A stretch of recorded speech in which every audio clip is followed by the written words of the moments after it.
Hey folks, Wally DM here, and today we're going to do an update on Tinny Dungeons. About 6 months ago, I did a video that introduced Tinny Dungeons as a tiny RPG system in a metal box. Now, this comes complete with 2 6-sided dice, player characters, and locations that you can run the characters as a game master through for a fun afternoon adventure. Not only that, but there's plenty of great ideas here in Tinny Dungeons that you can expand on it and start homebrewing your own world. So today we're going to take a look at the update, and we're going to compare the original Tinny Dungeons that I received about 6 months ago with the updated version that was sent to me. Now, if you want to know some more information on how to play Tinny Dungeons, be sure to check out my original video where I go over all of the instructions and how to play the game. And of course, if you want to buy this for yourself or for a gift idea for someone that you know that loves TTRPGs and collecting neat little items like this, I'll put a link in the description below.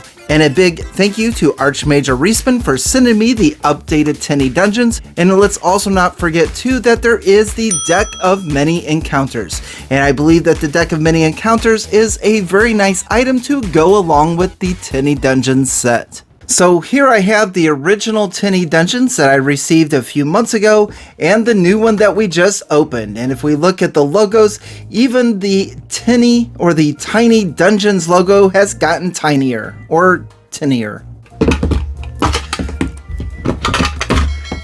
When we open them up and compare, we still have our 2 6-sided dice, which is one of the reasons why I wanted to make this video, and that is to clarify a rule that I got wrong in the original video. And that is with the 2 6-sided dice. So if you remember when we looked at a few of the character sheets, we have abilities that have a 1 or a 2 next to them. This character here, Brother Lactarius, has Strength 1, Dex 1, Mind 2. Renetha has 1, 1, and 2.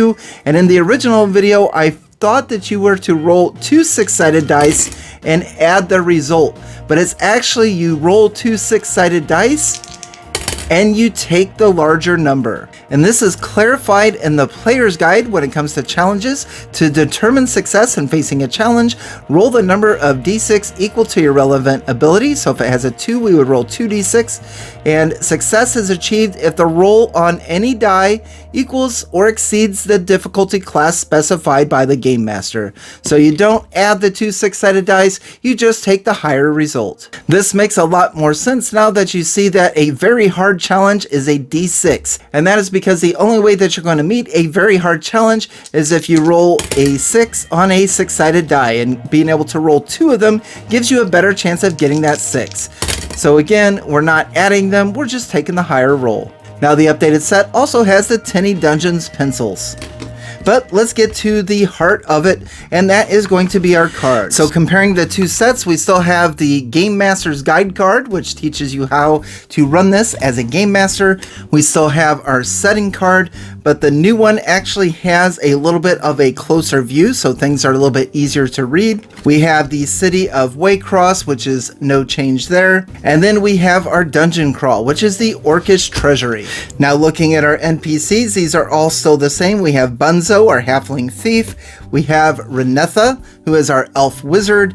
We have Brother Lactarius, who is our human cleric. And we have Gamuli, who is the dwarf fighter. And we also have one card that is blank so that you can create your own character. And on the back of each of these cards are the player's guide to help the players understand how to play the game. Now that is where our similarities end, because that's all that's included in the original Tinny Dungeons. Now let's take a look at what you're going to get in the updated version of Tinny Dungeons. And since we just looked at NPCs, we're going to take a look at 2 more. We get a half-elf Death Knight by the name of Mazdamar that has Strength 2, Dex 1, Mind 1.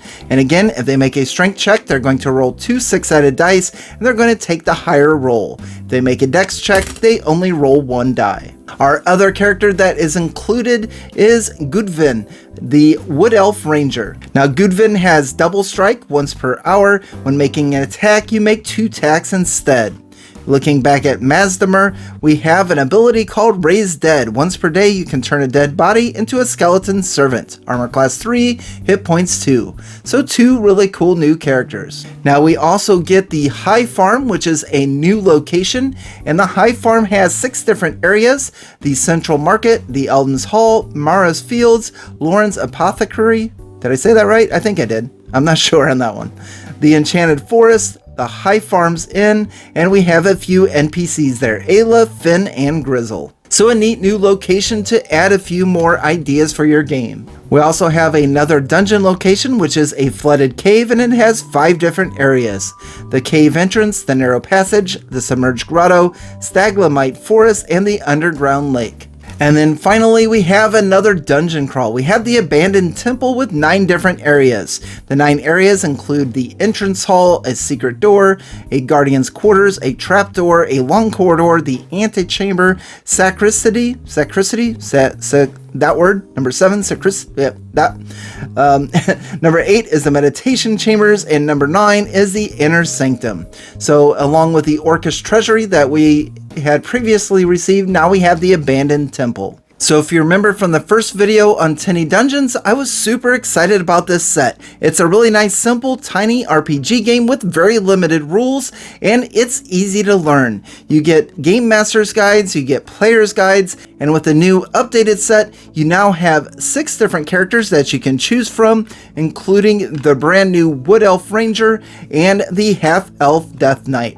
The set still includes the Orcish Treasury, which is a very nice dungeon crawl, the city of Waycross and its areas, and a small world map that you could use to kickstart your own homebrew world or for the characters to adventure. There's a lot of different locations on here that aren't even covered in the Tinny Dungeons set, but you can expand on them after the characters go through the first few adventures.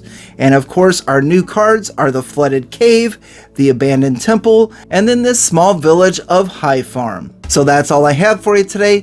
What do you think of Tinny Dungeons, a tiny RPG that makes a great gift idea for a game master or someone that loves or collects RPGs? I think this is a great start to a simple rules light system, and it gives you everything that you need to begin a campaign, and you can just build on it from there. Be sure to let me know what you think of Tinny Dungeons in the comment section below.